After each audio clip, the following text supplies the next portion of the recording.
Candidate Donald Trump made a bunch of campaign promises and also rhetoric on the campaign trail. He even endorsed the audit the Federal Reserve stance. He also said that the stock market was in a bubble. He said the Federal Reserve was manipulating interest rates. He said he would consider firing Janet Yellen.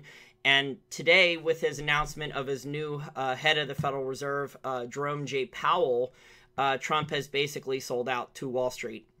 Trump's main advisors are now essentially almost all Goldman Sachs people or military-industrial complex warmongering neocon Marine generals who have gotten big salaries from military-industrial complex companies. And it's just extremely frustrating. Jerome Powell, for some brief background on him, he's the first Fed chair in 40 years to not have a PhD in economics, so that's kind of a bright spot. The bad thing is that he was already on the Federal Reserve, so he's basically been indoctrinated with, pro-Wall Street, pro-Keynesian economics, even though he doesn't have a PhD in it. And he's also, ironically, the richest head of the Federal Reserve ever. According to his financial disclosure, he has assets worth between $21 million and $61 million. That's because he has extensive private sector experience, and he worked in private equity and also investment banking in the past. So, this is not what candidate Donald Trump promised. President Donald Trump has lied and gone against all of his rhetoric and other campaign promises to attract swing voters who are libertarian. Because Trump on the campaign trail was pretty anti-Fed. He was saying, stuff that a lot of people listen to this channel, including myself, would agree with, that, interest rates were being manipulated, stock market was in a bubble. But I think once Trump got into office, he realized how bad things really are with the economy. On the campaign trail, though, Trump was also talking about how, the GDP numbers are fake, the job numbers are fake, and now, he's taking credit for the stock market. He could end up being the bag holder for that. All the stock market shrugged off news about the tax cuts either being gradual or being phased out long term. So, this is the new normal that we have, where basically candidate Trump, or pretty much anyone who gets elected, Wall Street and the military-industrial complex, if they don't already have control of those candidates, change candidates, whether they're the president, House of Representatives member, or senator. If they're a change candidate, they come here to D.C. and they get told how things really are. So, Trump's not really going to get much change done. This is the bottom line.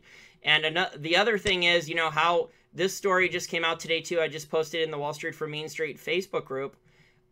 U.S. plans on upgrading all of its nuclear weapons technology, and it's going to cost around $1 trillion over the next couple decades by approximately 2046. $1 trillion in spending. I mean, how do you pay for this stuff?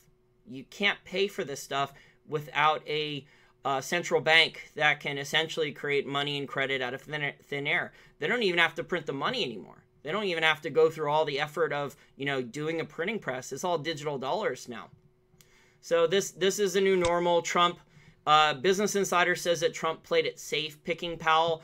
Powell was already a Federal Reserve Board of Governor, so he was already there. As I correctly predicted, I said that Janet Yellen wouldn't want to stay. I don't know if Trump asked her to stay or not, but Trump, in his speech today when he was introducing Powell, instead of on the campaign trail where he was blasting Yellen and criticizing her heavily and saying he probably going to fire her, he was saying how she's such a nice lady. I've worked with her for almost 10 months.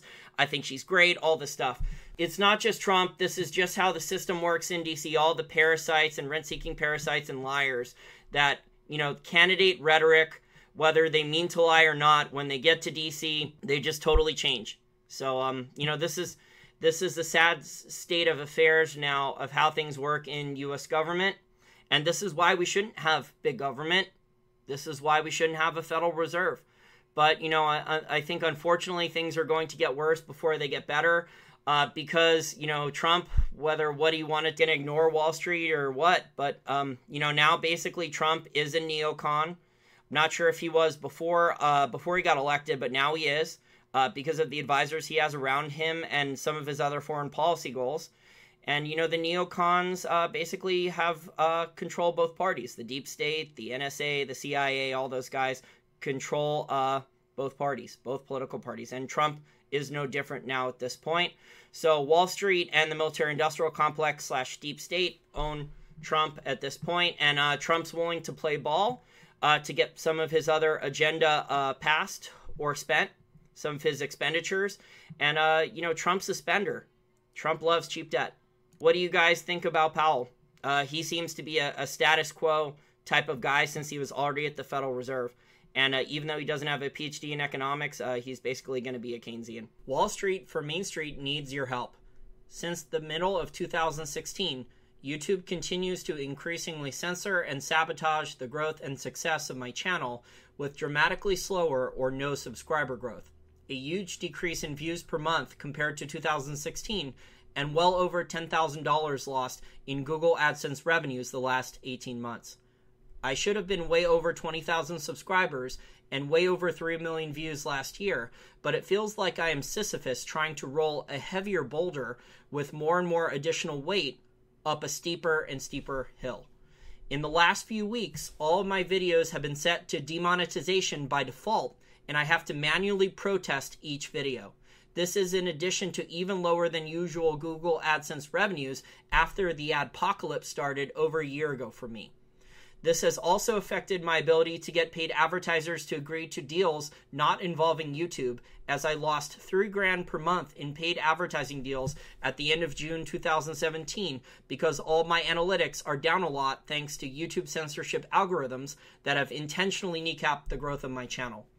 With YouTube / Google / Alphabet / Don't Be Evil strongly considering demonetizing or setting all libertarian, conservative, or pro-Trump content to private to prevent any sharing or monetization, it is imperative I have a contingency plan to figure out how to make a living off my content. Each 30 to 40 minute video takes a few hours of my time before it's released to the public. There's a strong possibility that in the near future, YouTube will force me to move all or almost all my content to a new video upload website that allows free speech or behind a paywall on my own website. Thanks if you have already made a one-time or recurring monthly donation, and thanks in advance for any future donations as I decide the future of my channel and what to do with my content going forward. We accept one-time donations on the Wall Street for Main Street website via PayPal, Bitcoin, or Gold Money. You can also become a monthly Patreon contributor for $1 or more a month if you want to help me out.